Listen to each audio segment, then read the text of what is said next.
Iceberg de casos ocurridos en videojuegos.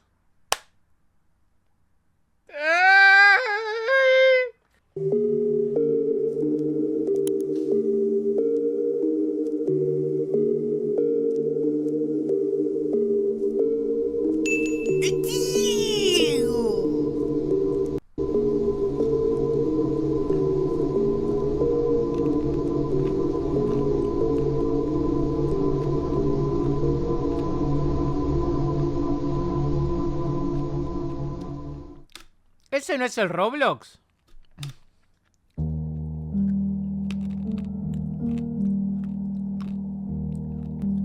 Caso Ibelin. Mats Steen pasó casi toda su vida frente a una computadora en la casa de sus papás en Noruega. Tenía una enfermedad que le fue apagando los músculos desde niño y que lo dejó en silla de ruedas antes de llegar a la adolescencia. Murió en 2014, con 25 años, y sus papás lo lloraron convencidos de que su hijo se había pasado la vida solo. Sabían que se metía horas y horas a un videojuego y que tenía un blog donde escribía de vez en cuando, pero para ellos eso no contaba como vida. Eso era justo lo que se le había robado. A los pocos días de su muerte, sus papás entraron a ese blog y publicaron un aviso contando que Mats había fallecido con el correo del papá hasta abajo por si alguien llegaba a leerlo algún día. Lo hicieron sin esperar nada, casi por compromiso, y entonces empezaron a llegar los correos. Gente de toda Europa escribiendo desde distintos países, llorando la muerte de alguien a quien conocían con otro nombre. Para todas esas personas, su hijo no se llamaba Mats, se llamaba Ibelin. No solo me sorprendió, me dejó asombrado porque pertenezco a una generación que no juega videojuegos y no creo que hayamos comprendido realmente el valor social que se puede crear. ¿Tú hiciste amigos en un juego? ¿Alguna vez en algún juego hiciste amigos? ¿Esa gente que tú consideras especial para ti? Jeremy, tú y yo no somos amigos. Mi gran pena con la vida de Matt, que sufría una enfermedad muscular, era pensar que llevaría una vida solitaria. Y eso es lo que creí mientras estuvo vivo. La enfermedad de Mats era distrofia muscular de Duchenne, una condición genética que va debilitando los músculos poco a poco hasta que caminar se vuelve imposible. Y con los años, hasta moverse. Puta, buen video el de Colombia, solo te faltaron el hijo de puta Mateus Uribe. General. Pobre. Su cuerpo se fue rindiendo mientras crecía y su mundo físico se hacía cada vez más chico. Pero del otro lado de la pantalla pasaba exactamente lo contrario. Durante una década, Mats jugó World of ¡Gracias, Saucedo! Los de YouTube y los de Twitch carreando mientras los de Kick mierda no donan. Warcraft, un juego en línea donde miles de personas comparten un mundo de fantasía al mismo tiempo, y ahí su personaje era un aventurero fuerte que podía recorrer paisajes enormes sin que nada lo detuviera. Mientras el Mats de la vida real apenas podía mover los dedos, Ibelin corría. Para sus papás todo eso era la prueba de lo aislado que estaba su hijo. Lo veía Él estaba libre a su modo. como un escape, como el consuelo triste de alguien que no Solo podía voy tener a decir que oficialmente quedan menos de 100 días para GTA 6. Se te van a acumular todos los juegos que nos debes. Puta Dino Guaya XD. Pero GTA 6 no tengo ni plata para comprarlo. una vida allá afuera. Nunca imaginaron lo que en realidad estaba pasando adentro de esa pantalla. Después de aquel aviso en el blog, no solo llegaron correos, el grupo con el que Mats jugaba juntó dinero para que varios de sus miembros pudieran viajar hasta Noruega. Y así fue como al funeral de un muchacho que casi no salía de su casa, llegaron personas de otros países que nunca lo habían visto en persona, pero Toma, güey, te lo pago. que lo consideraban uno de sus mejores amigos.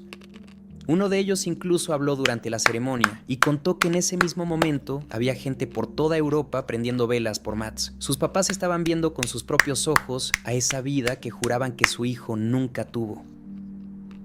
Queridos Trude, Robert y Mia, soy amigo de Mats, lo conocí por Ibelin. Era un amigo con el que podía hablar abiertamente. Ahí, mis cadenas se rompen y puedo ser quien sea que quiera ser.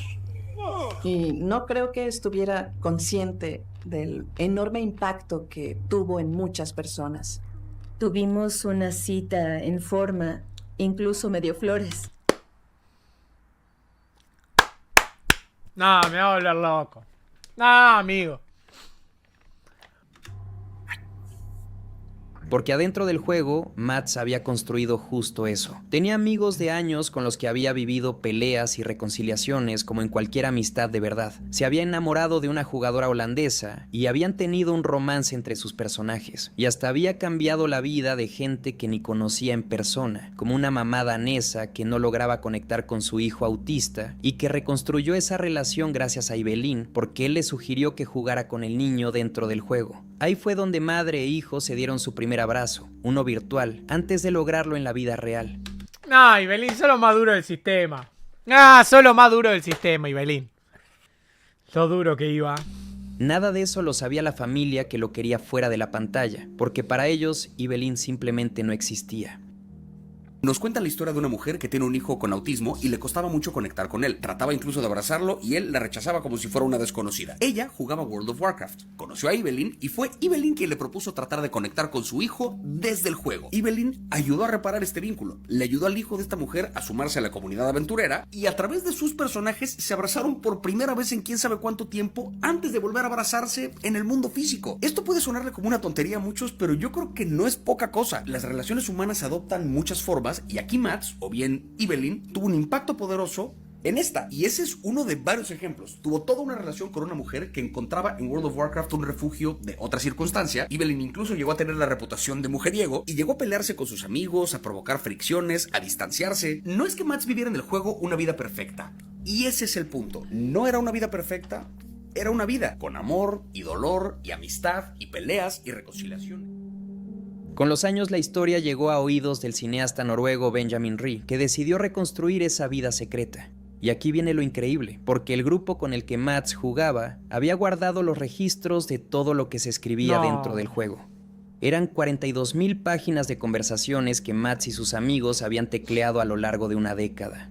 Toda su vida oculta estaba escrita y guardada, palabra por palabra. Con ese material, con las entradas de su blog y con los videos caseros de la familia... ¡Qué dura que va esa portada, eh! ¡Qué dura que va esa portada, cabrón! Paguen la película. 20 sub y la vemos. Páguenla. Páguenla. La vemos el sábado. Y armó el documental La singular vida de Evelyn, que ganó 2 premios en el Festival de Sundance y que Netflix estrenó 10 años después de la muerte de Mads.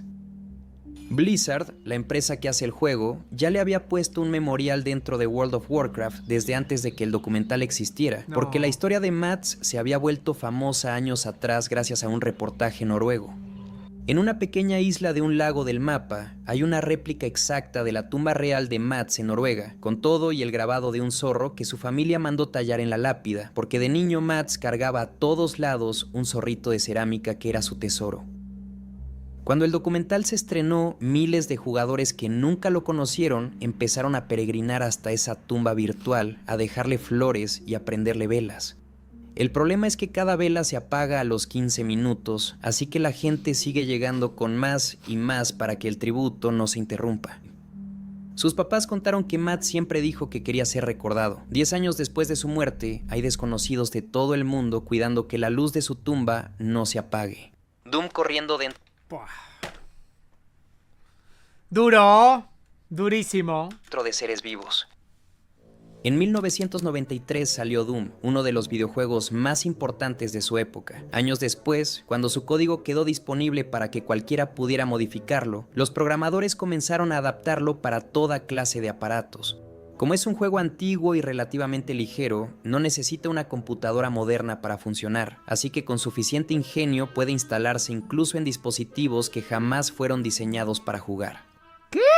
Como si fuese el deber divino de la humanidad el instalar Doom en todo artefacto conocido por el hombre. Hay un subreddit y una página web dedicada enteramente a diversos dispositivos extraños en los que la gente se las ha arreglado para jugar Doom. Lo han hecho correr en calculadoras, cajeros automáticos, kioscos de McDonald's, pantallas de tractores y hasta en una prueba de embarazo modificada. A ver, vos, pará. El pendejo va a salir duro. No siempre se puede jugar cómodamente ni funciona como en una computadora, pero ese tampoco Che, eso es peligroso, cuidado. Cuidado que ahí puede matar a uno. es el punto. Con los años se convirtió en una especie de competencia entre programadores para descubrir cuál era el aparato más absurdo Gracias por las 2 sub. Es para la peli de Evelyn. Es para la peli de Evelyn. Capaz de mostrar Doom.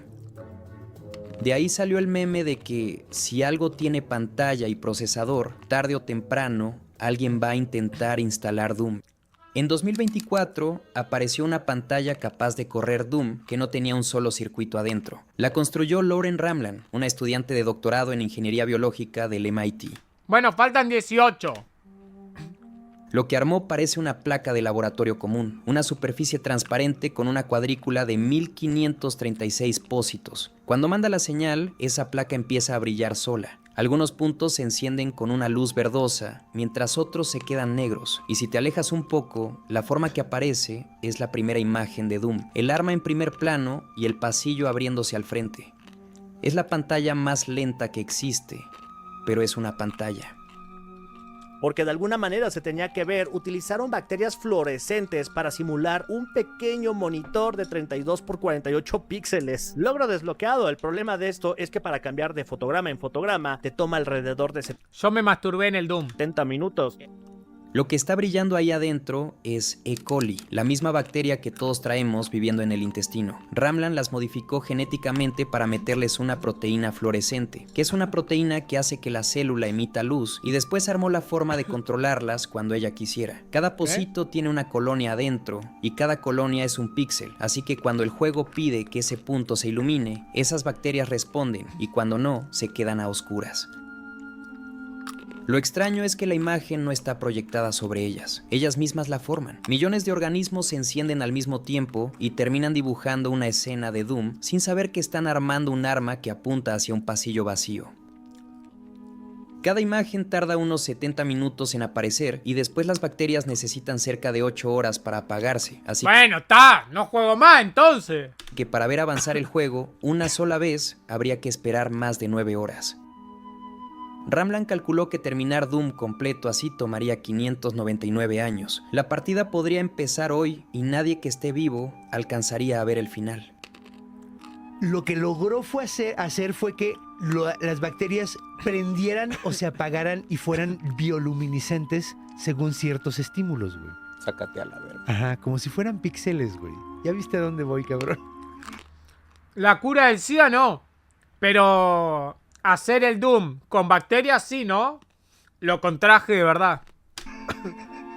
El güey lo que hizo fue hacer una pantallita de bacterias en la que puedes jugar Doom, güey, como si fueran píxeles, o sea, en blanco y negro, pero los píxeles son seres vivos, güey. Sí te vuela la cabeza un poquito, güey. Luego usamos la tecnología para pura mierda. Para pura pendejada, güey. Filtró GTA 6 con un Fire Stick. En septiembre de 2022 aparecieron en un foro de fans 90 videos de GTA 6. El videojuego... ¡Casa Saucedo! ¡Pero otros 50 miembros!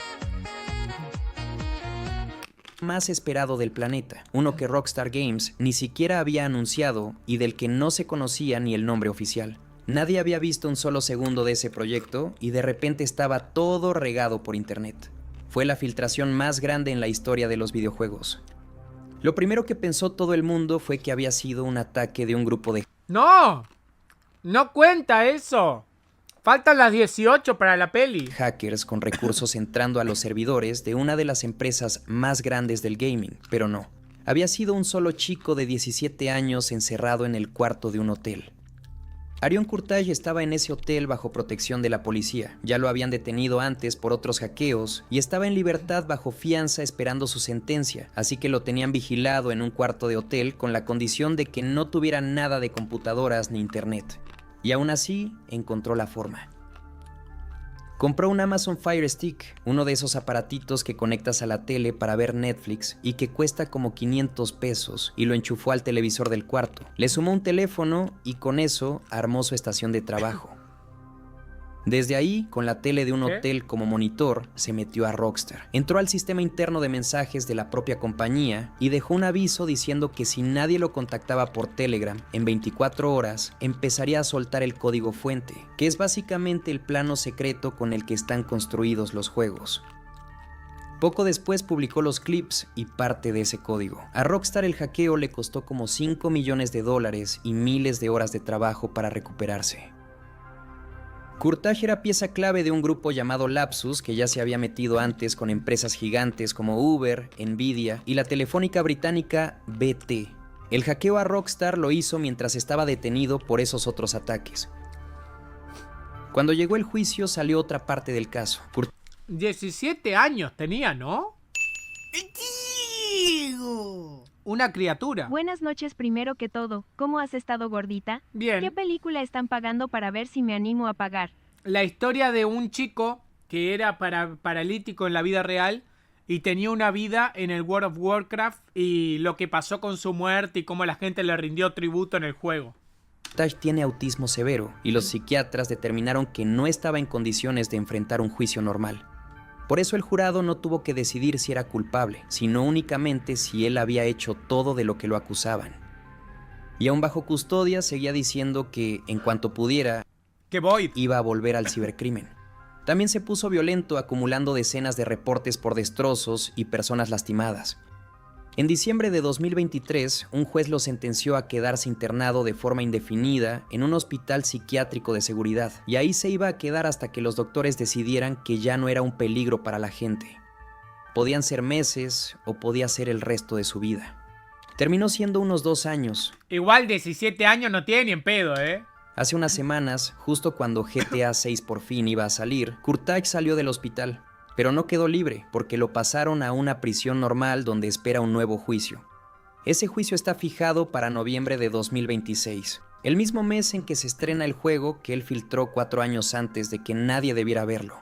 El hacker de GTA 6, que fue sentenciado a una cadena perpetua en una prisión hospitalaria, logró introducir un teléfono de contrabando y comenzó a compartir varias fotos y mensajes. Afirma que el código fuente de GTA 6 está definitivamente en alguna parte y se sorprendió de que aún no se haya filtrado. Esta es la imagen que publicó desde la cárcel y dice lo siguiente: Bro, ayúdame por favor, estoy muerto, esperando juicio para una estúpida acusación de hackeo. HMP es help me please, es decir, ayúdame por favor. Todo esto obviamente parece irónico. Como ya se sabe, este tío es bastante liante. Todavía no se sabe cómo metió el móvil en la cárcel y, según dice, le sorprende. En el culo lo tenía, muchacho. Lo tenía metido en el ano. Que todavía no se haya filtrado, ya que cuando filtró los clips de 90 minutos en 2022 también filtró el código fuente de GTA V y dijo que tenía más imágenes y vídeos de GTA 6 y también poseía el código fuente, pero no le dio tiempo a mostrar nada más, ya que Rockstar Games lo cazó sorprendentemente rápido. Y como dijo un ex desarrollador de Rockstar North, tienen un sistema tipo CIA y FBI muy avanzado y pueden capturar a los filtradores en menos de 2 horas.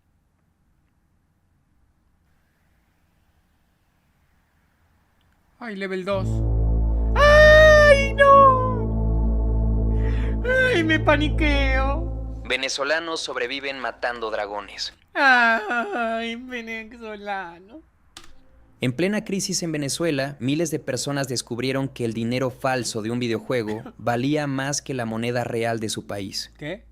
El juego era RuneScape, un multijugador de rol lanzado en 2001, y para mucha gente su oro virtual terminó siendo la única forma de conseguir comida. Ay, ay, ay, ay, ay. La mecánica era sencilla. En el juego hay unos dragones verdes que sueltan oro y pieles cuando los matas, y ese oro se puede vender a otros jugadores del mundo por dinero real. En un país donde el bolívar se derretía por la hiperinflación, ese oro de píxeles era más estable que el sueldo de verdad. Matando dragones verdes durante horas, una persona sacaba alrededor de 50 centavos de dólar la hora, y en aquel momento eso era como 5 veces el salario mínimo venezolano. No, no puede ser. Un doctor o un abogado en Venezuela llegaban a ganar menos que alguien matando dragones en la computadora. Y no eran unos cuantos, zonas enteras del juego se llenaron de venezolanos matando a los mismos dragones una y otra vez. Tantos... ¡Deja mi dragón, chamo! Quiero una arepita, chamo. Deja mi dragón, me falta uno, chamo. Que los demás jugadores empezaron a quejarse porque ya no había espacio en los lugares de siempre. ¿Cómo diría un venezolano? Esto está lleno, amigo, no se puede ni matar dragones. ¿Cómo se diría en venezolano más coloquial eso? Mira, mamahuevo, deja ahí espacio, mardito. Calcula que hasta 300,000 cuentas venezolanas entraron al juego en un solo trimestre. Y como cada persona que farmeaba muchas veces mantenía a su familia con eso, hay estimaciones de que hasta 1,8 millones de venezolanos dependían de esos dragones para su comida del día. Aunque ese número es imposible de comprobar del todo. Hay testimonios directos de jugadores que contaban que tenían amigos que el día que no jugaban, no comían. ¡No! ¡Mamá huevo! Nivel 4 del iceberg de los videojuegos. El robo de ¡Qué Zelda y pesado Red que Dead está el Redemption 2. mexicano, Guillermo Dios! Pinochet. Dios santo, qué pesado que está el mexicano con el Red Dead. Ahí te lo cogieron, el Red Dead está pesado con el coso, boludo. El problema es que esos dragones no están en una zona segura. Están en una parte del juego donde cualquiera puede atacarte, matarte y quitarte todo lo que llevas. Así No me jodas. que mientras unos jugaban para poder comer, otros llegaban, los mataban y les quitaban lo que iba a pagar su comida de ese día. No, chamo. En 2017 la cosa se puso mucho peor. Alguien publicó en Reddit una guía para cazar venezolanos dentro del juego, con armas ¿Cómo cazar venezolano? Me atrapaste. Yo solo quiero ver que un brasileño te meta 6 goles y te insulte en el nuevo FIFA. No va a pasar, manito. Coño marico burda marpardidos matando mis dragones. Me robaron mis dragones, chamo, dame pa' comer. recomendadas y hasta insultos en español para burlarse de ellos. Y hubo gente que sí siguió la guía. Se pusieron a buscar y matar a los Pablos, que era como les decían a los venezolanos. Uno incluso presumía que buscar y matar a los Pablos. Los Pablos. Era como les decían a los venezolanos. Uno incluso presumía que, después de matarlos e insultarlos en español, ellos trataban de juntarse para defenderse. Para él, solo eran botín gratis y diversión. En 2019 hubo un apagón nacional que dejó a Venezuela entera sin luz durante días. Y como de repente miles de jugadores venezolanos no se pudieron conectar, el mercado interno de RuneScape se desplomó. Los precios de las cosas dentro del juego se fueron para abajo porque los que sostenían buena parte de esa economía estaban a oscuras en sus casas sin poder matar un solo dragón.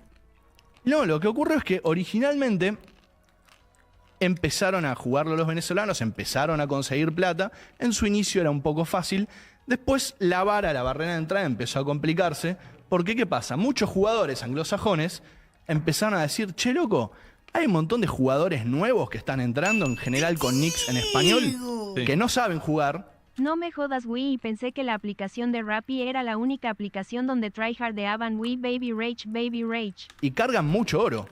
O sea, los podemos empezar a matar y les sacamos el oro para nosotros. Entonces No soy empieza a ver en mexicano, los- pero dono en pesos mexicanos porque es lo que te mereces. Por estafadora debería donarte en bolívares como los cazadragones, puta. foros, artículos donde dicen cómo identificar un Flaco, el herramienta de laburo. Exactamente.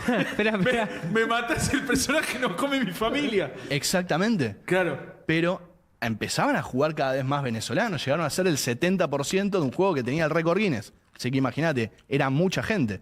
Y empezaba a ver en los foros, sobre todo en Reddit, artículos que te explicaban cómo reconocer un venezolano.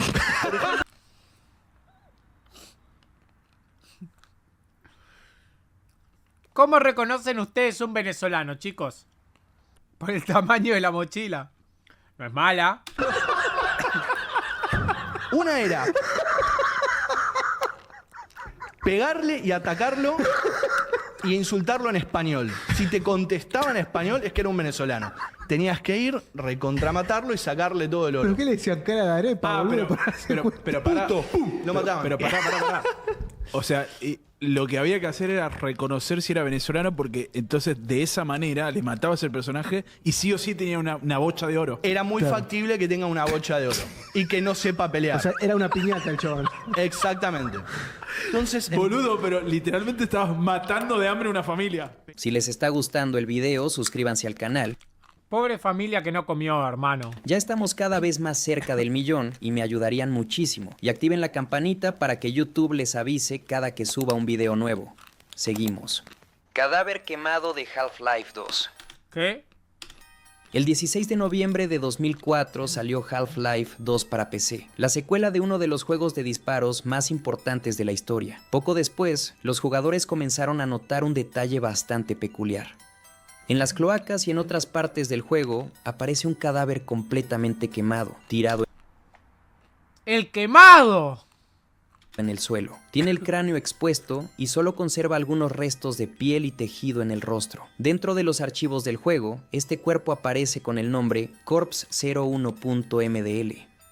El cadáver no se quedó únicamente en Half-Life 2, también comenzó a aparecer en Garry's Mod, un juego que utiliza los personajes, objetos y escenarios de Half-Life 2 para que los usuarios puedan crear sus propias escenas. Con el tiempo, el cuerpo se volvió tan común que muchas personas lo usaban en sus creaciones sin preguntarse de dónde había salido.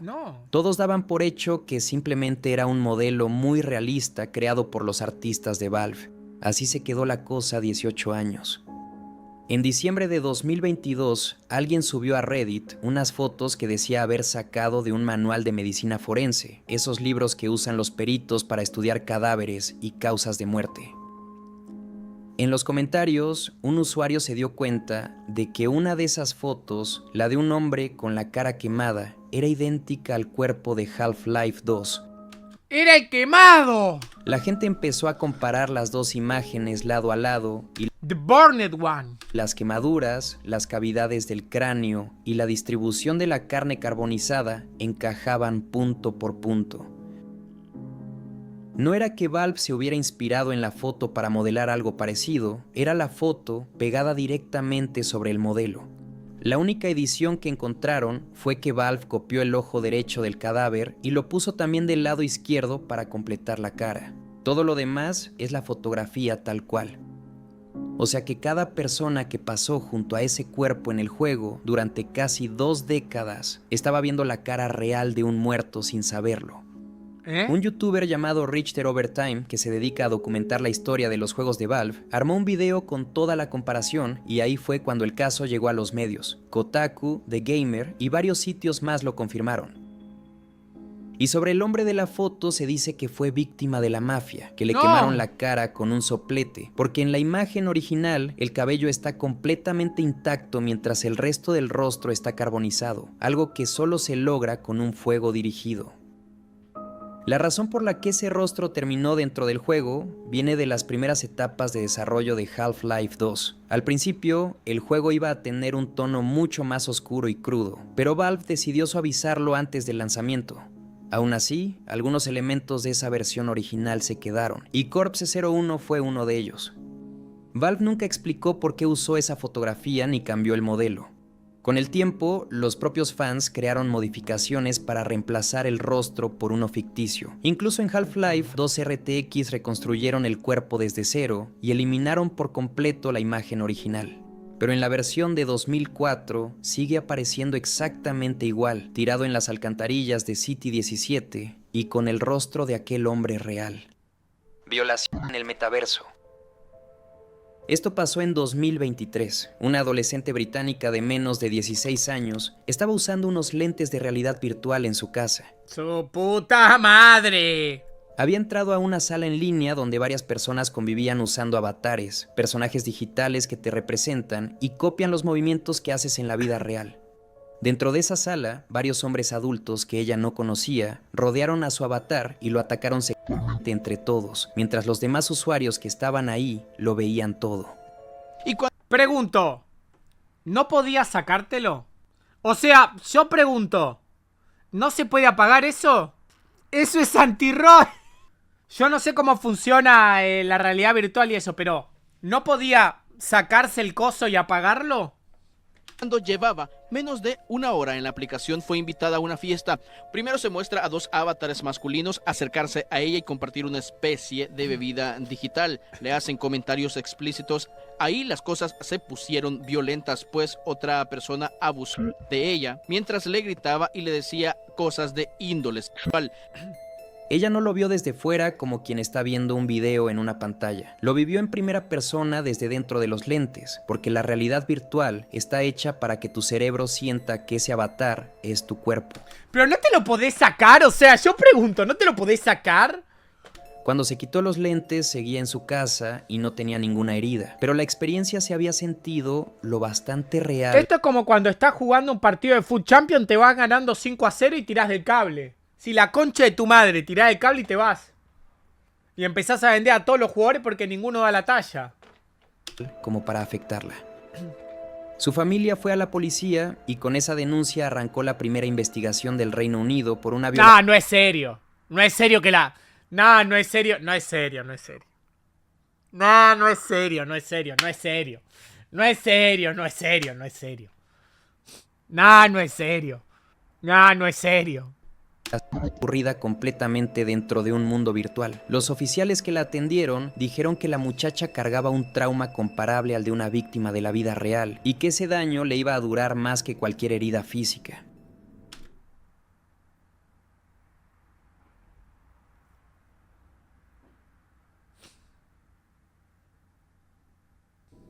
El problema fue que la ley británica no sabía cómo tratar un caso así.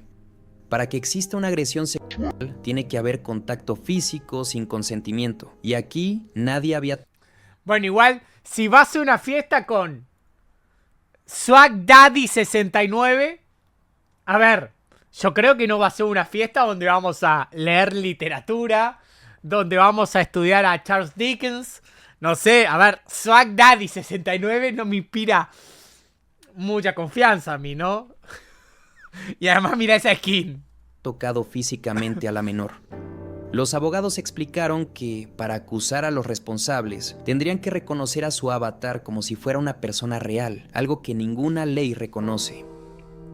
Tampoco se podía decir con claridad dónde había ocurrido, porque los hombres podían estar conectados desde distintos países dentro de la misma sala. Igual no entiendo. Mientras estaban abusando de ella, ella seguía con los cascos puestos y decía: no, ¿cómo salgo de esta situación horrible? ¿Nunca pensó sacárselo? Yo pregunto. Mientras veía que la manoseaban, ¿nunca se le ocurrió sacárselo? Te van a sacrificar, pana. Coño marico malpardidos londinenses, búsquense un problema real. A mí me robaron mis dragones y aún no puedo comer. Y como todo pasó en un espacio virtual, no había pruebas físicas que recoger. La víctima era real y el daño también, pero ante la ley era como si no hubiera ocurrido ningún delito. Cuando el caso salió a la luz... ¡Qué pendejada! Lo que falta es que creen un sistema judicial en el juego de realidad virtual. ¿Por qué no se quitó los lentes? Sí, lo que nos preguntamos todos. ¿Por qué no se quitó los lentes? ¿Por qué no hizo así? ¿Por qué no se quitó los lentes?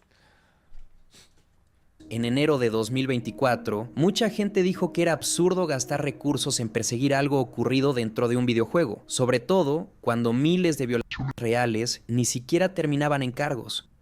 Pero el ministro del Interior defendió la investigación. Dijo que estos entornos están diseñados para sentirse reales y que alguien capaz de atacar así a una menor en digital podría hacer algo peor fuera de la pantalla. El problema tampoco era nuevo. Desde 2021 ya había reportes de mujeres atacadas dentro de Horizon Worlds. Fueron tantos que Meta terminó creando una burbuja invisible para impedir que otros avatares se acercaran demasiado. Le invitan a una fiesta privada. En Online. En Horizon World le piden que deshabilite la configuración de burbuja de seguridad, por lo que los avatares pueden tocarse. Uno de ellos le ofrece bebida virtual.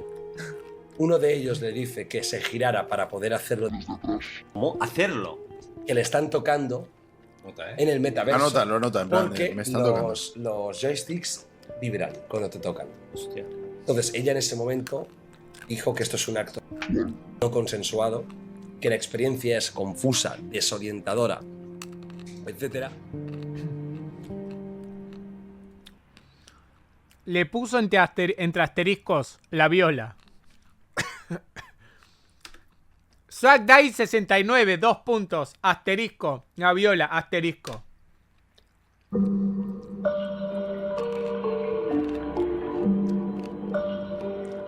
Cartel Online.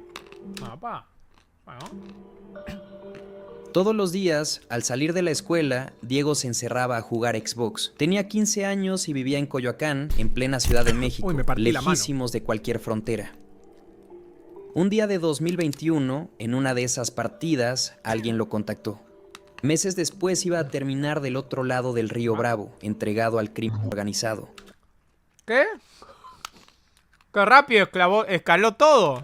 El que le habló no se presentó como narco ni nada. Era uno más de los que estaban conectados, alguien que apareció en sus partidas y se puso a platicar con él como cualquier otro jugador. Pero poco a poco se fue ganando su confianza. Le empezó a mandar regalos dentro del juego y después siguieron hablando fuera de la consola. Le mandaba fotos de fajos de billetes y le decía que podía llegar a ganar mucho dinero si decidía unirse a ellos. Me dice, oye, ¿no quieres ganar dinero de forma fácil? Yo le dije, está bien. Y nos contactamos, nos vimos en persona. Al inicio parecía buena persona, pues bien, teóricamente, pero no, vives intranquilo. Dices, mi familia, yo tengo un futuro, la verdad. Y no te queda más que otra que pelarte. Diego tenía 15 años y no alcanzaba a entender en lo que se estaba metiendo, así que aceptó. Salió de su casa por su propia cuenta para encontrarse con esas personas. Le dieron una identificación falsa para que pudiera subir a un avión y así viajó desde la Ciudad de México hasta Reynosa, Tamaulipas, en la frontera.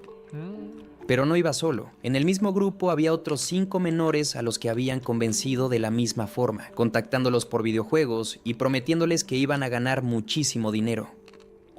Cuando llegaron a Reynosa, lo obligaron a cruzar el río Bravo hacia Estados Unidos. Del otro lado, ya lo estaban esperando para reclutarlo. ¿Cruzan así? Diego pudo haber desaparecido ahí sin que su familia volviera a saber nada de él, pero las personas que lo llevaban cometieron el error de no quitarle el celular. Con ese teléfono lo pudieron rastrear. Su mamá y su abuela ya habían levantado la denuncia. Un colectivo de madres buscadoras se metió a ayudar junto con las comisiones de búsqueda y el abogado de la familia terminó contactando al FBI. Lo encontraron ya en territorio estadounidense y lo entregaron a la Guardia Nacional en un puente internacional de Texas. De ahí lo llevaron a un DIF en Reynosa y hasta allá fue su mamá a reconocerlo. Diego se salvó. Los otros 5 no tuvieron esa suerte. No. De ellos se supo tiempo después, cuando alguien revisó las listas de pasajeros de aquel No. vuelo y ahí estaban sus nombres. A ellos nadie los buscó, o por lo menos nadie levantó una denuncia por ellos, así que simplemente se los tragó la frontera. Lo de Diego no fue un caso aislado. Ese mismo año, del otro lado del país, 3 niños de entre 11 y 14 años desaparecieron en un pueblo de Oaxaca, después de que alguien los contactara por Free Fire. Los menores fueron enganchados por un compañero con el que jugaban al videojuego Free Fire. Les ofrecieron 8,000 pesos para trabajar como halcones. Nos dijo que vamos a trabajar para él. ¿A dónde se ¿Cuántos son 8,000 pesos? $40, ¿no? se iban a llevar? A Monterrey. ¿Cuánto les iban a pagar? 8,000. No. 400, ¿no? ¡Gracias, Saucedo! ¡Grande, Saucedo! ¿En qué vas a trabajar? Como decías, iban a pasar patrullas o militares en un lugar. Lograron encontrarlos porque un investigador se metió al juego y se hizo pasar por sicario. Empezó a jugar con ellos y así pudo rastrear dónde estaban antes de que se los llevaran a Monterrey. La idea era ponerlos a trabajar como halcones, que son los que se quedan vigilando en la calle y avisan cuando ven pasar a la policía. Y con el tiempo se descubrió que esto no lo hace un solo grupo. En este tipo de reclutamiento han aparecido nombres como el Cártel de Sinaloa, el CJNG, el Cártel del Noreste y los Antrax. Casi todos se acercan de la misma... Los Antrax. Emoji de la pizza. Apareció sistemáticamente en las cuentas asociadas con el cartel de Sinaloa, encabezadas por los hijos del Chapo Guzmán. Bueno. manera. Primero se fijan en los chavos que juegan bien, especialmente en los que tienen buena puntería y reaccionan rápido. Después se les acercan como cualquier otro jugador, empiezan a hablar con ellos y les mandan dinero o regalos dentro del juego para ganarse su confianza. Poco a poco les van sacando información, dónde viven, con quién están y a qué horas suelen quedarse solos. Cuando ya saben todo eso, van por ellos. Todo puede empezar con un mensaje amistoso dentro de una partida, en el mismo juego al que millones de niños entran todos los días desde su cuarto. Una vez atraídos por los cables, Los menores de entre 6 y 17 años de edad son obligados a cometer delitos dependiendo de su edad y sus aptitudes. Estas actividades van desde el traslado de simples mensajes hasta crímenes graves como el sicariato o la desaparición de niños. Misteriosas fotos de una Game Boy cámara. ¿Cómo? He ido a una tienda retro que había por allí y entre varias cosas que había allí bastante interesantes, la Game Boy cámara. En agosto de 2018, un youtuber español entró a una tienda de segunda mano en Málaga y compró una Game ¿Por qué todos tienen la misma skin? ¿Por qué todos los españoles usan lentes? No entiendo. Boy cámara junto con otros juegos retro.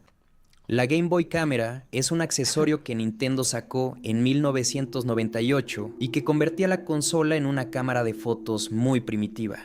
Tomaba imágenes en blanco y negro de 128 por 112 píxeles y solo podía guardar 30 en su memoria interna. El vendedor se la dio barata y evitó probarla frente a él, un detalle que en ese momento no le pareció importante.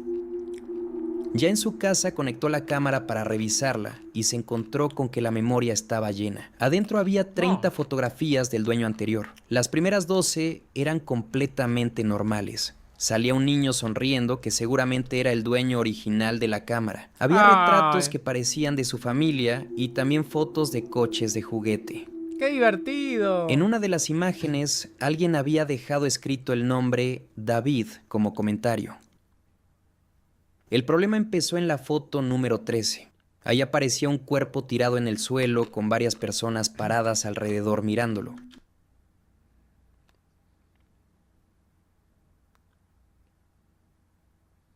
En la siguiente había otro y más adelante venía lo que parecía una mujer también muerta. ¿De acuerdo? Justo a la siguiente foto tenemos cadáveres en el suelo con gente observándola, ¿de acuerdo? Han sido asesinados. En la siguiente foto tenemos más de lo mismo, una persona aparentemente mayor que ha muerto. Ahí le hicieron una foto. Aquí veo un grupo, ¿de acuerdo? De personas, no sé si de policías o de un cártel, no sé lo que es, con armas. ¿Por qué digo de un cártel? Porque en la foto siguiente vamos a ver un montón de dinero, supuestas bolsas de comida. Lo vais a ver más adelante y lo vais a entender mejor. Conforme avanzaba la memoria, las imágenes se iban alejando cada vez más de las fotos de un niño con sus juguetes. Se puso boy de esto. Aparecían hombres armados posando frente a la cámara junto a la Santa Muerte, una figura que ciertos grupos criminales en México veneran como su protectora. En otra foto se veía una mesa con bolsas que parecían de droga y más adelante un montón enorme de dinero. También había mujeres sin ropa y lo que parecía... ¡Ah, bueno! Un rancho con vallas donde alguien sacaba algo de un camión al fondo. Aquí veis un montonazo de dinero. Cuando ves las bolsas blancas y ves todo este dinero y los crímenes y la banda y todo eso, a mí me da que pensar que esta cámara ha pasado por algún cártel mexicano. Y que se ha puesto a... Se ha dedicado a hacer fotos de todo lo que han ido haciendo, parece. No sé. Ahí se puede ver bastante pasta. Yo diría que son dólares. No tengo ni idea. No se diferencia muy bien, pero yo diría que son dólares. Hasta ese punto todo apuntaba a que la cámara había pertenecido a alguien de un cártel mexicano. Pero en la foto 16 aparecía un grupo armado completamente distinto al anterior. Y según quienes se pusieron a investigar el caso, esos hombres eran miembros de una pandilla de República Dominicana cuyos integrantes ya estaban muertos o en la... Pero eso estuvo en México, en España y en República Dominicana. Pará, estuvo en todos lados esa Game Boy Camera. Cárcel. Más adelante las fotos daban un salto geográfico. Se dice que aparecían aviones mexicanos relativamente modernos, de modelos que... ¡Aeroméxico! Que se ubican entre... Sí. Qué mal que anda el internet, chavales. Qué mal que anda el internet. No se ve el chat. O sea, no se ve el chat de ninguna de las tres plataformas. Anda como el orto el chat, boludo. Pero para cobrar son buenísimos. Entre 2014 y 2018. Y después una imagen de un monumento de Madrid. La historia se armaba sola. Un criminal habría usado la cámara para retratar su vida durante años. En algún momento voló de México a España y por alguna razón se deshizo del aparato, que fue pasando de mano en mano hasta terminar en una tienda de segunda mano en Málaga. El youtuber subió todo esto en un video que tituló "Compré una Game Boy Cámara usada por asesinos". Millones de personas terminaron viendo esas 30 fotos pixeleadas tratando de entender qué eran. Anima. ¿Qué? En septiembre de 2009, en la ciudad de Suwon, al sur de Seúl, una pareja salió de su departamento rumbo al cibercafé del barrio, como hacía casi todas las noches. El papá tenía 41 años, la mamá 20. Aviso que el chat no se ve, no sé por qué. No puedo configurar para que ande. Están dando como el orto el internet en Uruguay de nuevo. Para sorpresa de nadie. Anda todo mal en Uruguay, así que el chat no se ve. Lo siento, gente de YouTube que ve esto, que va a empezar a ver que a la mitad del video no se va a ver el chat. Lo siento para la gente que ve esto en diferido, no va a poder ver el chat. Porque Uruguay son unos hijos de puta. 25, y los dos estaban sin trabajo desde hacía tiempo. Se habían conocido por internet y de un tiempo para acá su vida entera giraba alrededor de una pantalla. Pasaban hasta 12 horas diarias encerrados en uno de esos cibercafés que en Corea llaman PS Bank, jugando un juego en línea llamado Prius Online. En ese juego cada quien cría y protege a una compañera virtual, una niña de poderes misteriosos que va creciendo y aprendiendo cosas conforme le dedicas tiempo, la alimentas y la cuidas. Entre más horas le metes, más se desarrolla. La niña virtual de ellos se llamaba Anima y la criaban con una dedicación que no le tenían a nada más. Ese era precisamente el gran detalle. En ese departamento del que salían cada noche había otra niña, una de verdad, de 3 meses de nacida, que se llamaba Sarang, que en coreano quiere decir amor. ¡Gracias, Vila! ¿Qué carajo? Mientras a Anima le daban de comer y la veían crecer horas y horas todos los días, a Sarang la alimentaban una sola vez al día. Salían un momento de la partida, le daban un biberón de leche en polvo y volvían al juego dejándola sola en la casa. Sarang había nacido prematura, así que ya venía frágil de por sí. Aguantó 3 meses de esa vida hasta que una noche, mientras sus papás criaban a la... Qué hijos de puta, amigo.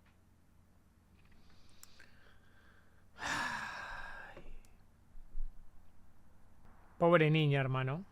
La niña de pantalla, la de verdad, murió sola en el departamento. Ellos se enteraron hasta que regresaron del cibercafé por la mañana y la encontraron sin vida. Cuando llegó la policía y vio el cuerpo tan demacrado, sospechó algo y pidió una autopsia.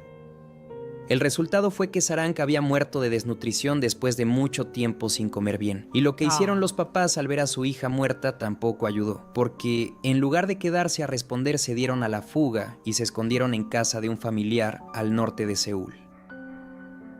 Los agarraron 5 meses después. Al hablar con la prensa, el papá pidió perdón. Dijo que ojalá su hija no se enfermara y que viviera bien en el cielo para siempre. Un policía que llevó el caso lo explicó de una forma que se quedó grabada, que la pareja parecía haber perdido las ganas de vivir una vida normal porque no tenían empleo y les había nacido una bebé prematura, y que se metieron a criar a un personaje virtual justamente para escapar de la realidad, y que esa huida terminó... ¿Y si no tienen empleo? ¿Cómo se pagaban 24 horas de cibercafé?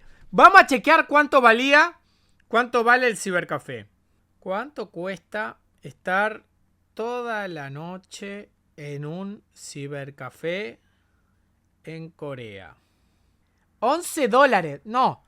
12, 13 dólares al día. Se gastaban, ponele, al mes cada uno se gastaba unos 400. Entre 2, 800. Solo en estar en el cibercafé.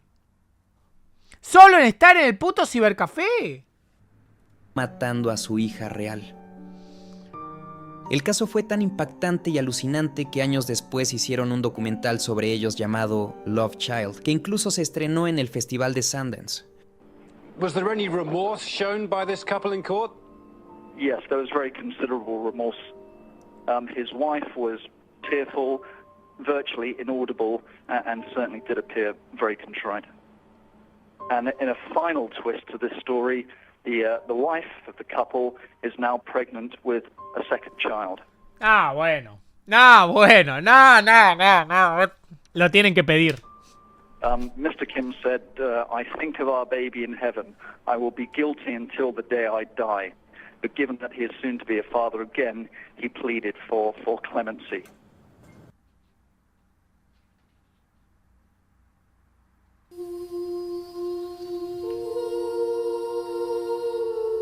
Adiós, baila. Nivel 4. Swatting mortal.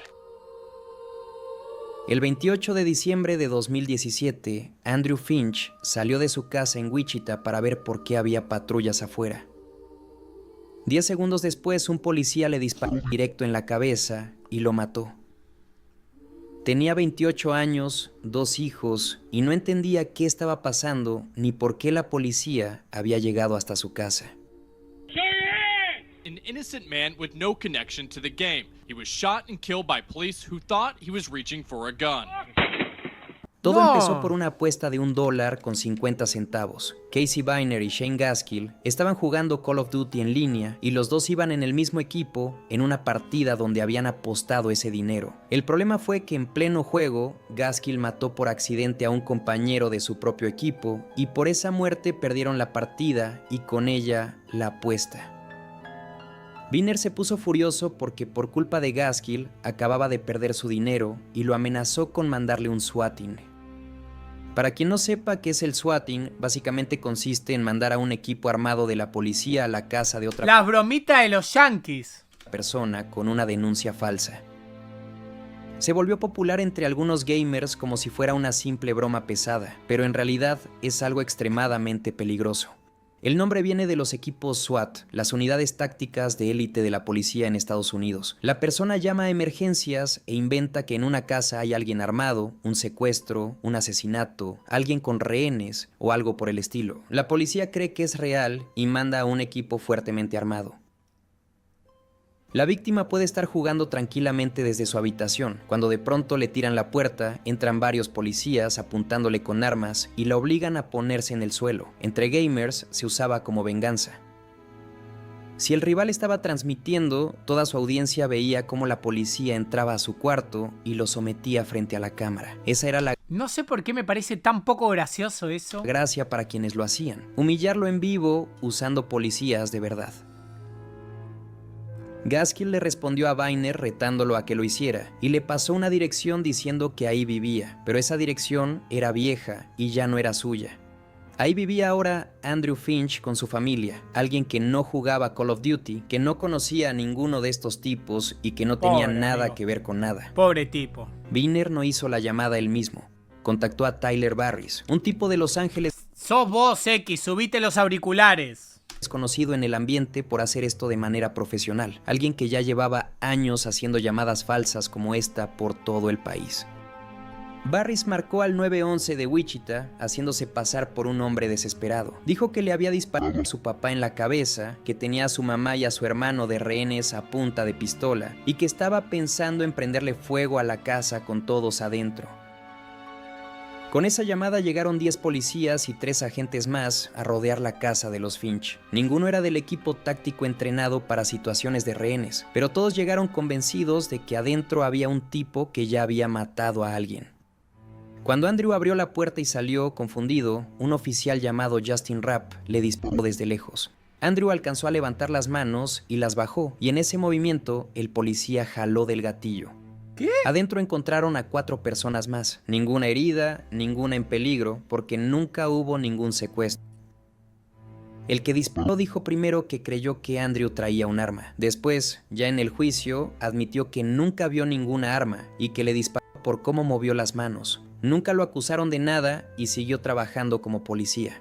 Qué fácil ser A los policía. que sí les cayó todo el peso de la ley fue a los gamers. A los policías también tenía que estar en cana. Barris, el que hizo la llamada, se declaró culpable de 51 cargos y lo sentenciaron a 20 años de prisión. A Viner, el que lo contrató por la apuesta, le dieron 15 meses.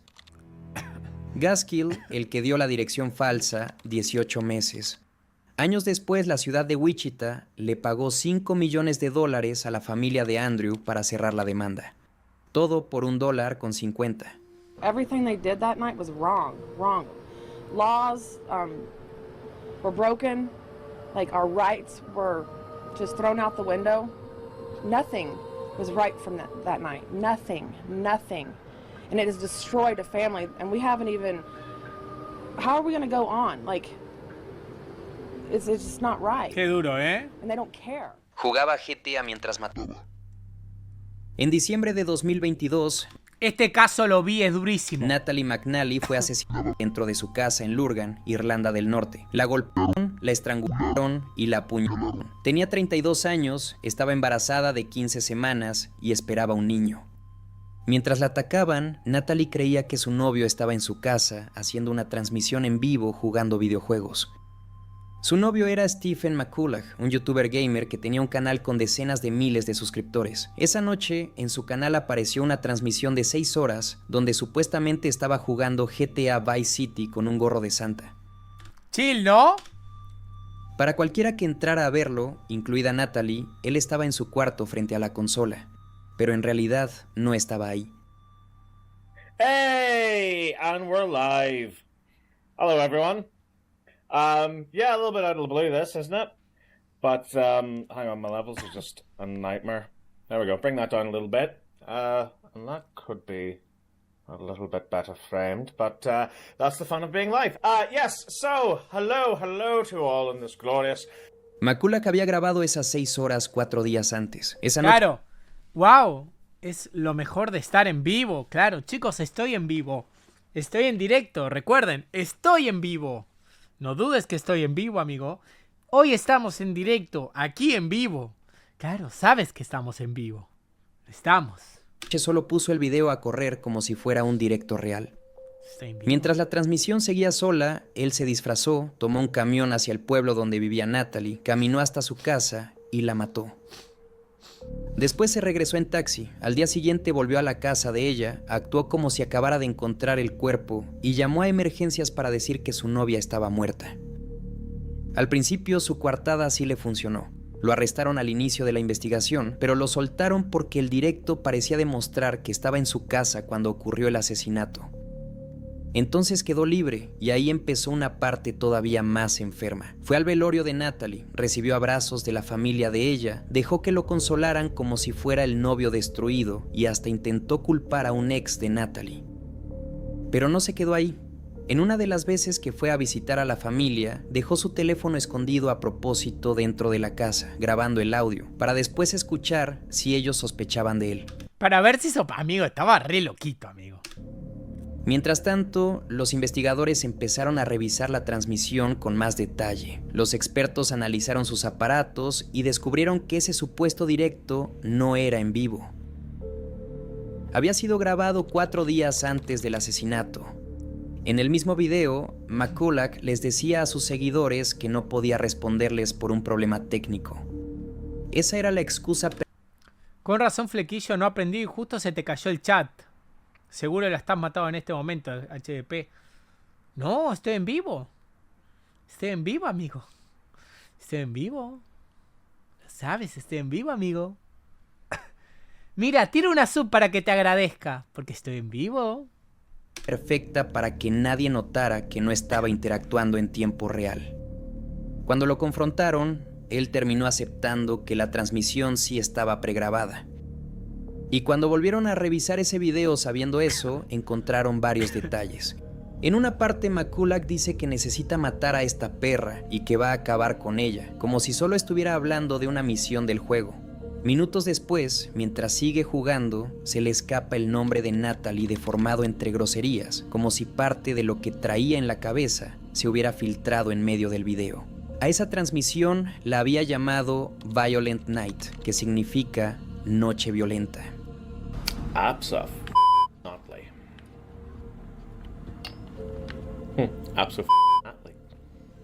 Antes de subir otro video a su canal esa misma noche, borró las 6 horas del falso directo y también eliminó los mensajes que le había mandado a Natalie. La había conocido en una app de citas apenas unos meses antes. Según se dijo después, la mató cuando se enteró de que ella planeaba dejarlo. El juicio duró 5 semanas. McCulloch negó todo hasta el final y con eso obligó a la familia de Natalie a escuchar cada detalle del caso en la corte. Al jurado le tomó solo 2 horas declararlo culpable. En 2026 fue condenado a cadena perpetua, con un mínimo de 31 años antes de poder pedir libertad. El juez le dijo de frente que había planeado el asesinato con un nivel de detalle despiadado y que atacó con violencia extrema a una persona que decía amar. Y a la madre de su hijo. Hoy McCulloch está en prisión y se le señala como el hombre más odiado de ahí dentro, incluso colocado hasta arriba en una lista de reclusos que lo quieren muerto. Cierren los ojos. No los voy a cerrar. En septiembre de 2007 salió Halo 3 y un chico de 16 años llamado Daniel Petrick se salió por la ventana de su cuarto para ir a comprarlo a escondidas. Vivía en un pueblo pequeño de Ohio y su papá, Mark, era pastor de una iglesia pentecostal. En su casa no querían videojuegos violentos, mucho menos uno de disparos como Halo. Daniel venía de pasar casi un año encerrado por una infección que no lo dejaba salir, y en todo ese tiempo los videojuegos se volvieron prácticamente lo único que tenía para distraerse. Cuando le daban chance de jugar, podía quedarse hasta 18 horas seguidas frente a la pantalla. Cuando regresó a su casa con el disco, lo descubrieron. Su papá se lo quitó y lo guardó bajo llave en una caja fuerte que tenía en el closet. ¿No es mucho? Detalle es que en esa misma caja también guardaba una pistola de 9 milímetros. Desde ahí empezaron varias semanas de pleitos en la casa. Daniel quería que le devolvieran el juego. Sus papás no querían hacerlo y la tensión fue creciendo hasta una noche de octubre. Daniel encontró la llave de la caja fuerte, la abrió y sacó las dos cosas que estaban adentro.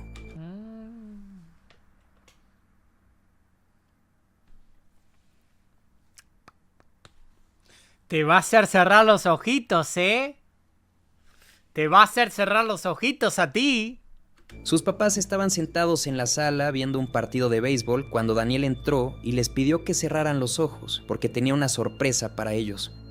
A su mamá le disparó varias veces y ella murió ahí mismo, en el sillón. A su papá le disparó en la cabeza, pero Mark sobrevivió de milagro. Por eso se pudo saber después cómo se vivió ese momento desde dentro de la casa. Mark contó que cuando su hijo les pidió cerrar los ojos, él pensó que tal vez les iba a enseñar algo bonito o darles alguna sorpresa normal, pero de pronto sintió la cabeza adormecida y empezó a notar la sangre bajándole. Después de dispararles, Daniel puso la pistola en la mano de su papá para que pareciera que él había matado a su esposa y luego se había disparado. Un rato después llegaron su hermana y su cuñado a visitar. No corté en YouTube, prendí de nuevo, amigo. ¿No prendió? ¿Prendió de nuevo? Alguien que me diga, estoy tratando de prender. ¿Me pueden decir si prendió? A ver, acabo de poner para prender, díganme si prendió. A ver si esta cagada anda, boludo. Puta madre. Ay, Dios santo, cómo odio que están de tan mal el internet en este país. 3 horas, no anda el coso, no anda el chat. Ay, a ver si ahora anda, a ver. En Twitch está, ¿no? Listo, ya aprendí en YouTube. En Twitch está, ¿no? Está. Listo. Daniel les dijo que no entraran, que sus papás estaban peleando, pero no le creyeron. Cuando lograron pasar, se encontraron con la escena del crimen. Su hermana llamó a emergencias, mientras Daniel agarraba su juego y se iba en la camioneta de la familia. Hay versiones que dicen que iba manejando hacia la casa de un amigo para ponerse a jugar Halo 3, pero no llegó muy lejos. Una patrulla lo detuvo en el camino y lo primero que dijo Daniel fue que su papá había matado a su mamá. Mantuvo esa historia durante un rato hasta que en el interrogatorio terminó aceptando lo que había hecho. El disco de Halo 3 iba con él en la camioneta. En el juicio, su defensa no negó que Daniel hubiera disparado. Lo que intentaron argumentar fue que era menor de edad y que tenía una adicción al videojuego, pero el juez no aceptó esa explicación, sobre todo porque las pruebas mostraban que Daniel llevaba semanas pensando y planeando lo que iba a hacer. Lo condenaron a un mínimo de 23 años en prisión, con la posibilidad de quedarse encerrado de por vida. En la audiencia, el propio Mark, todavía recuperándose de los disparos, le pidió al juez que tuviera compasión con su hijo. ¿Qué? Dijo que Daniel le repetía seguido que extrañaba a su mamá y que se alegraba de que él hubiera sobrevivido, pero que hasta hoy no lograba entender por qué hizo lo que hizo. Daniel Petrick sigue preso en Ohio. Podrá pedir libertad condicional hasta finales de 2030. What were you feeling at that moment? I'm used to playing these games, and at the end of every round, everything just resets. at the end of every level, everybody's still there. But you're 16 years old. I mean, you gotta know your parents aren't gonna reset after you fire this gun at them. Are you blaming the video game for what you did? No. I've always taken responsibility for it. I don't try Pensé que se reiniciaría, amigo. to deny that. I know it's nobody's fault but my own. Did it play a part? Yes, it did. It was the catalyst behind a mindset that caused a murder. Your dad at that time was fighting for his life. When he finally came to, he said that he hated you. He despised you. Can you understand that? Absolutely. You know, could I blame him? You know, in light of what I did today, even if that was the way he still looked at me, could I blame him? I don't think I could.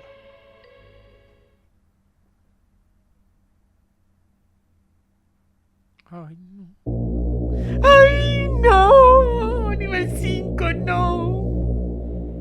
No es solo Roblox. No, tenía que llegar. Llegó. Roblox es probablemente el juego más grande del mundo para niños. Más de 70 millones de personas entran cada día a construir mundos, jugar y hacer amigos, y la enorme mayoría son niños y adolescentes. Se ve inofensivo, hecho para que ¿Cuál es la gracia de Roblox? un niño de 7 años se divierta solo en su cuarto. Y justo por eso es el lugar perfecto. Perfecto para los adultos que saben que ahí adentro hay millones de niños solos frente a una pantalla, confiados, con el chat abierto, creyendo que del otro lado hay alguien de su edad. Ahorita mismo hay una demanda federal en Estados Unidos que junta al menos 170 casos, todos contra Roblox, todos de familias que denuncian lo mismo, que un adulto contactó a su hijo dentro del juego. El nombre de esa demanda ya lo dice todo, algo así como litigio por explotación y abuso sexual infantil contra Roblox Corporation. Y cuando empiezas a leer los casos uno por uno, cada uno es peor que el anterior. Como el de esa niña de 10 años que en abril de 2025 desapareció de su casa en California. No La me habían joda. contactado por Roblox y del otro lado Hola bebé, contéstame mi reina. ¿Somos o no somos? Contéstame. Déjame ver a mis hijos. Terminamos, no quiero verte más. no había otro niño sino un hombre de 27 años que se hizo pasar por alguien de su edad para ganarse su confianza. Cuando por fin la localizaron, después de una búsqueda en la que se metieron varias corporaciones, la encontraron a cientos de kilómetros de su casa, metida dentro del carro del tipo. Y ese es apenas uno. Después de ganar su confianza, siguieron platicando a través de otras redes sociales. La citó a unas cuadras de su casa y de ahí manejó más de 400 kilómetros para intentar desaparecer con ella. ¿Qué? Uno de los más duros es el de Ethan Dallas, un niño con autismo que se refugiaba en Roblox para hacer amigos porque le No. costaba socializar. Tenía 12 años cuando lo contactó ahí alguien que decía ser otro niño, y en realidad era un hombre de 37. Bueno. Al principio era una amistad normal, hasta que las pláticas se fueron poniendo sexuales, y en algún momento el tipo lo convenció de apagar los controles parentales y de pasarse a Discord, donde ya nadie los vigilaba. Ahí lo presionó hasta que Ethan le mandó fotos explícitas de él mismo, y con esas fotos el hombre lo empezó a amenazar. Le decía que si no le mandaba más, las iba a publicar. Ethan le siguió haciendo caso por miedo, y así vivió atrapado en ese chantaje durante los siguientes años, sin decirle a nadie lo que estaba pasando. Terminó quitándose la vida a los 15. Lo siento, me siento tan mal conmigo mismo. Siento que no valgo nada. Un día, con estas palabras, Ethan le reveló a su mamá lo que estaba pasando. Meses después, Ethan se suicidó.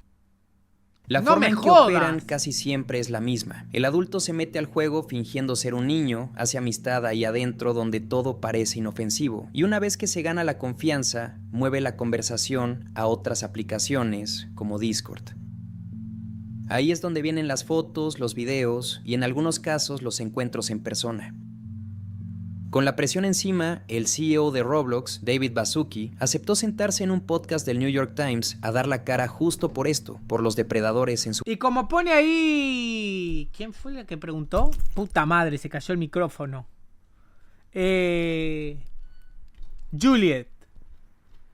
Cuando son dos hombres adultos, ¿cómo saben que uno que se hace pasar por un niño en realidad no es un niño. ¿Tienen alguna palabra clave o algo? ¡Manteca! Plataforma, y el conductor se lo preguntó directo, que cómo veía él el problema de adultos acechando niños en Roblox.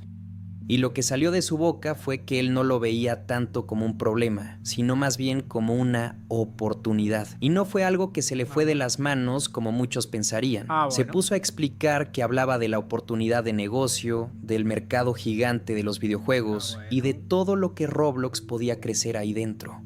Le preguntaron por niños casados por adultos y contestó hablando de dinero. Ni una palabra para las familias. Es una oportunidad. Problem of predators on Roblox. We think of it not necessarily just as a problem, but an opportunity as well. How do we allow young people to build, communicate, and hang out together? How do we build the future of communication at the same time? Like, what is the best way to keep pushing this forward? And as you correctly note, we've just started adding that we're going to be using facial age estimation with AI to complement. Antes de todo esto había un tipo que se dedicaba justo a exhibir el problema. Un youtuber conocido como Schlep se metía a Roblox a cazar depredadores, los agarraba en video intentando contactar menores y los exponía. La propia empresa lo baneó con el argumento de que hacer ese tipo de justicia por mano propia va contra sus reglas. Baneó al que cazaba depredadores y las críticas se le juntaron todas al mismo tiempo. Look, he's doing his ninjutsu. You're not even crying. There's no tears. That's crazy. You go over here and have a seat in my car. Well, he was here to get cuffed anyway. Just not in that regard. El grandísimo problema hoy en día sobre este caso es que no se trata solo de Roblox. Es la puerta más grande y la más conocida ahorita, pero el mismo patrón lleva años pasando en otros juegos igual de populares. A mí me grumearon en el League of Legends. A mí me grumearon ahí. Pero pregunta seria, ¿alguna persona chica juega a LOL? ¿O solamente jugamos los viejos hijos de puta que no servimos para otro juego? En Fortnite, por ejemplo, en Florida, arrestaron a un hombre de 41 años que con ayuda de un cómplice usaba el chat de voz del juego para contactar menores. El cómplice se metía a hacer amistad con los niños dentro de Fortnite y se los presentaba, y él los iba enganchando con regalos, dinero, hasta un celular para seguir en contacto.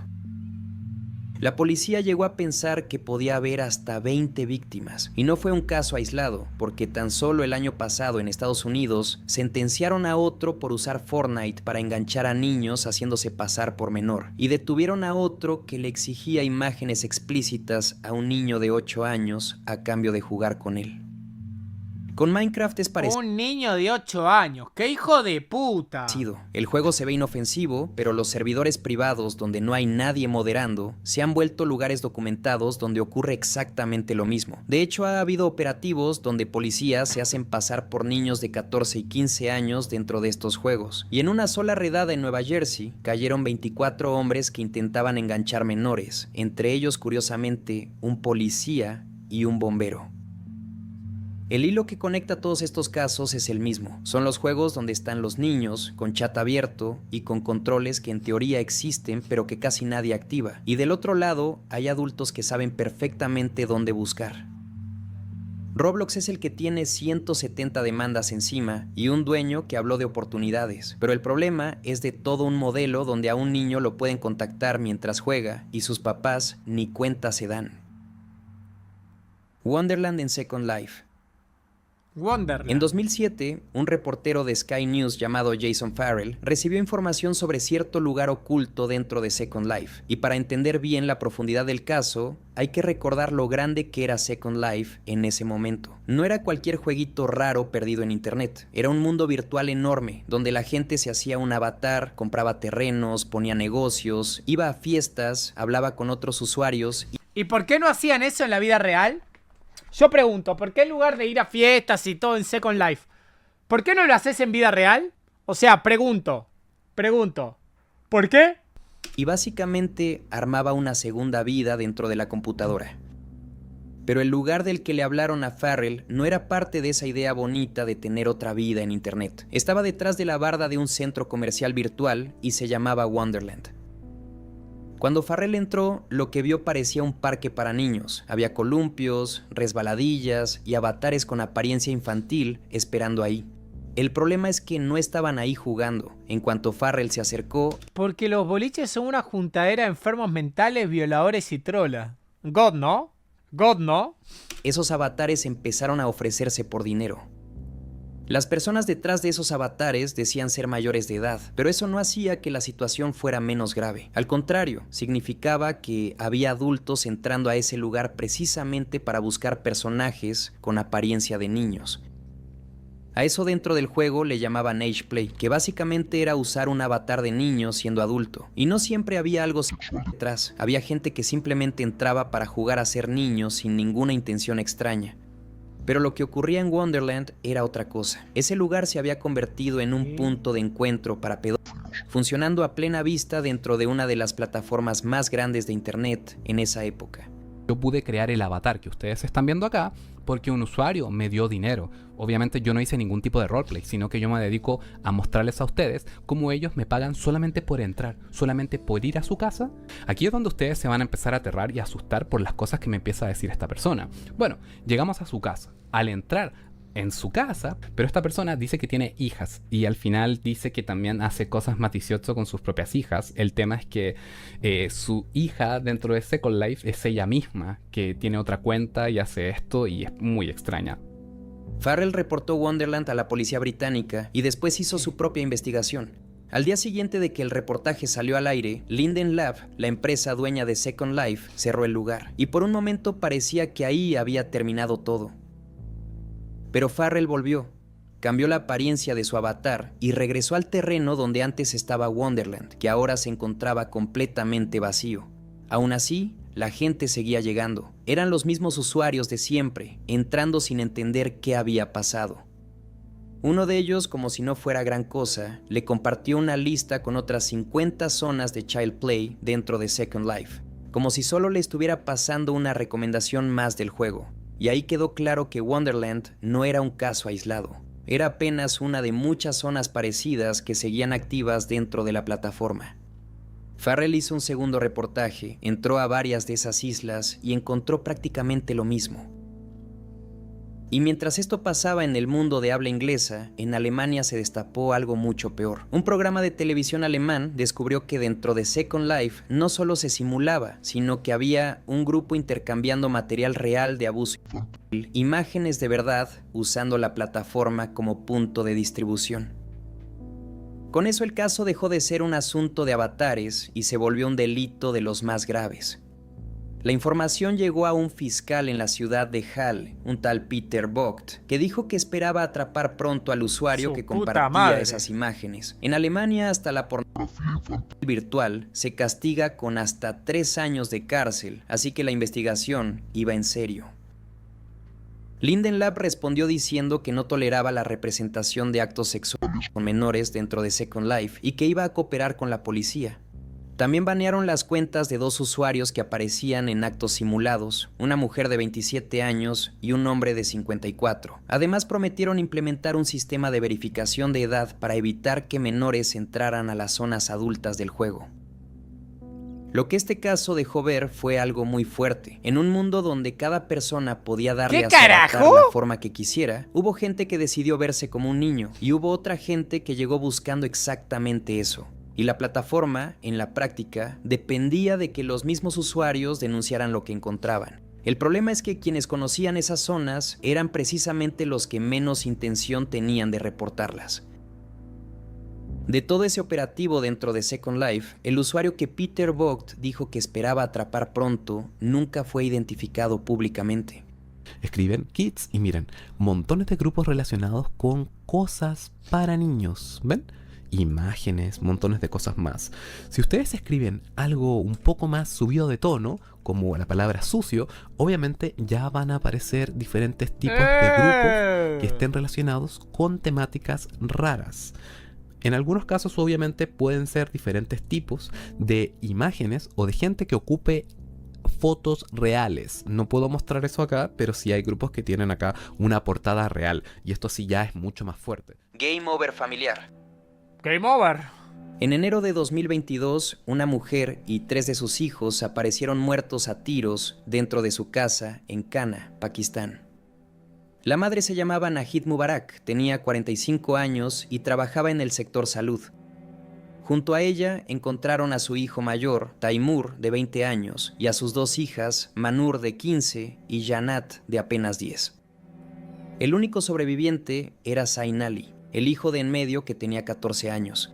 Él fue quien salió de la casa para pedir ayuda y les contó a los vecinos que no sabía qué había pasado. Según él, estaba en el piso de arriba cuando alguien entró y mató al resto de su familia. Durante varios días le creyeron. Pensaban que había sido el único sobreviviente del ataque. No me jodas que fue el niño. Hasta que encontraron su ropa manchada de sangre. Ahí se cayó toda su historia. Bueno, niño. Él no había escapado del niño. El asesino. Él era el que había matado a los niño. और एक अफसोसनाक खबर से आपको आगाह करें कि लाहौर के इलाके काहिना में 18 साल नौजवान ने अपनी मां, अपने छोटे भाई और 2 बहनों को कत्ल किया और टास्क मुकम्मल करके घर की ज़ेरी मंजिल पर आकर सो गया.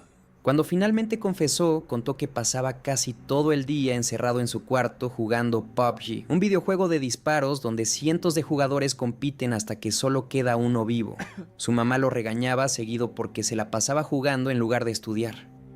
Ese día llevaba horas frente a la pantalla. Había perdido varias partidas seguidas y su mamá volvió a reclamarle. Entonces agarró la pistola que ella tenía guardada para proteger a la familia, entró al cuarto donde dormía con sus hijas y les disparó. Su hermano mayor llegó corriendo al escuchar los balazos y también lo mató. Después regresó a su cuarto y descansó un rato. Más tarde salió, tiró la pistola en un desagüe. Tenía que dormir, estaba cansadito. Y volvió a acostarse para fingir que había estado dormido todo el tiempo. Lo que hace distinto este caso es lo que Zain dijo después de confesar. Según la policía, disparó creyendo que su familia iba a revivir, igual que los jugadores en PUBG. Para él, los balazos no eran definitivos. Un oficial explicó que se había metido tanto en el juego que prácticamente vivía entre 2 realidades. Zain también dijo que perder varias partidas seguidas le aumentaba mucho el estrés y que cuando disparó pensó que todos se iban a levantar otra vez. Yo cuando juego LOL, cuando me trolean 3 ranked seguidas. Y ni siquiera era el primer caso parecido en Lahore. Ya habían ocurrido otros relacionados con jugadores de PUBG. Y desde 2020 la policía de la ciudad pedía que prohibieran el juego en todo el país porque, según ellos, estaba afectando a los jóvenes. Más de 3 años después, cuando Zain Ali ya tenía 17, finalmente recibió su sentencia. Le dieron 100 años de prisión, 25 por cada persona que había matado. El juez dijo que su adicción había llegado al punto de importar más que su propia familia, y como tenía 14 años cuando cometió los asesinatos, no pudieron darle la pena máxima. सूबाई दारुल हुकूमत लाहौर की पुलिस ने दावा किया है कि गुज़श्ता दिनों काहिना के इलाके में एक खातून और उनके 3 बच्चों का कातिल खातून का 18 साला बेटा ही निकला.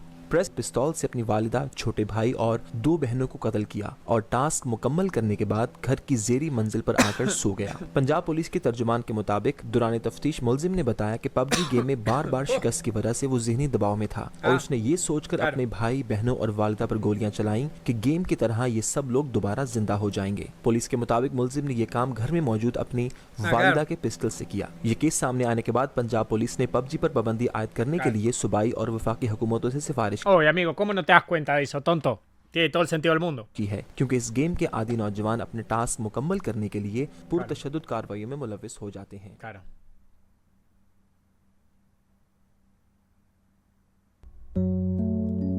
Se acabó. Gran video.